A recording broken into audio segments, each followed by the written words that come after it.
Russia has said that a proposed summit between Presidents Vladimir Putin and Volodymyr Zelensky should be reserved for signing agreements rather than negotiating terms.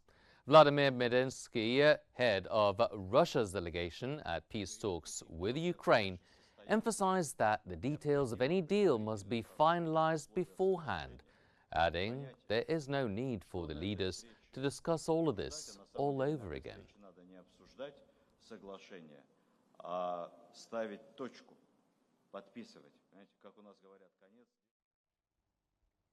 Ukraine has proposed a summit between President Volodymyr Zelensky and Russian President Vladimir Putin by the end of August, aiming to achieve a ceasefire and lasting peace. Rustom Umerov, head of Ukraine's National Security and Defense Council, called on Moscow to take a constructive and realistic approach and accept a full ceasefire as the foundation for meaningful negotiations. The talks in Istanbul marked the first direct negotiations between the two sides in over 7 weeks, amid pressure from US President Donald Trump to reach a deal or face new sanctions. By agreeing to this proposal, Russia can clearly demonstrate its constructive approach to everyone around the world, Turkey's Foreign Minister Hakan Fidan has opened the third round of direct talks between Ukraine and Russia, expressing hope that the delegations would engage in substantive, results-driven discussions on previously agreed memoranda. Fidan emphasized Turkey's commitment to ending the bloody war as swiftly as possible. He extended thanks to Russian President Vladimir Putin, Ukrainian President Volodymyr Zelensky, US President Donald Trump, and other global leaders supporting the peace process.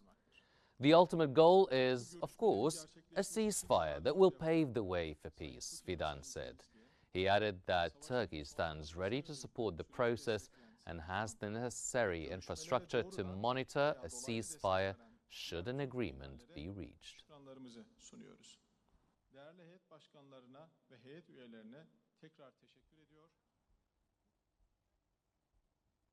US President Donald Trump has announced a new deal with the European Union, claiming that European allies will cover the full cost of American military equipment, much of which will be sent to Ukraine. Speaking at an AI conference in Washington, Trump said the EU would pay 100% of the cost and manage distribution. He also touted a recent NATO agreement stating allies had committed to increasing defense spending from 2 to 5% of GDP, a move he said amounts to trillions of dollars. The comments come amid ongoing Western support for Ukraine in its war with Russia. I haven't seen any, and I know the losers just like I know the winners. I tell you, I don't see any of the losers here. British Prime Minister Keir Starmer and Indian Prime Minister Narendra Modi signed a major free trade agreement, calling it a historic moment for both nations. The deal finalized after years of negotiations cuts tariffs on goods like whiskey, cars and textiles and boosts market access. It's expected to increase UK-India trade by 25.5 billion sterling, which is about $34 billion by 2040. Modi said the two countries will work together from AI to semiconductors, while Starmer called the agreement signed, sealed and ready to be delivered. The pact will take effect after ratification. To wages and hundreds of millions of pounds to regions and nations up and down.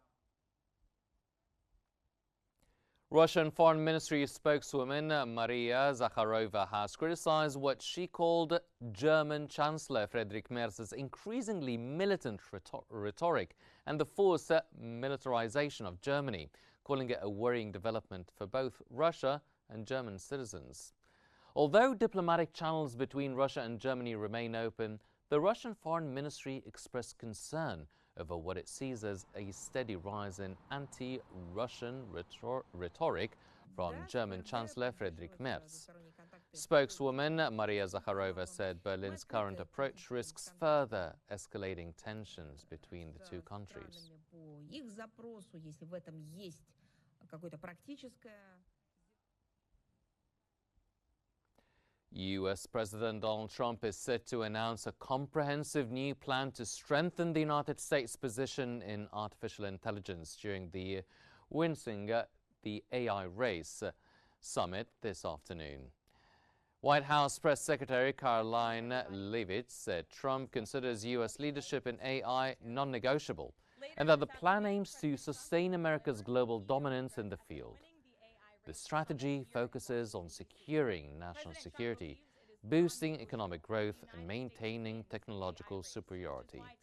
Trump will also sign 3 executive orders related to AI at the event, underscoring the administration's commitment to this key area amid increasing competition with China for AI supremacy.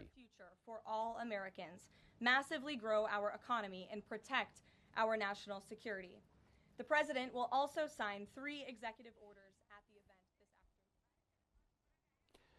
U.S. Secretary of State Marco Rubio welcomed Jordanian Deputy Prime Minister and Foreign Minister Ayman Safadi to the State Department. The two leaders posed for photos but did not make public remarks. Safadi's visit to Washington is part of a wider diplomatic tour of North America, which included earlier talks with Canadian Foreign Minister Anita Anand in Ottawa.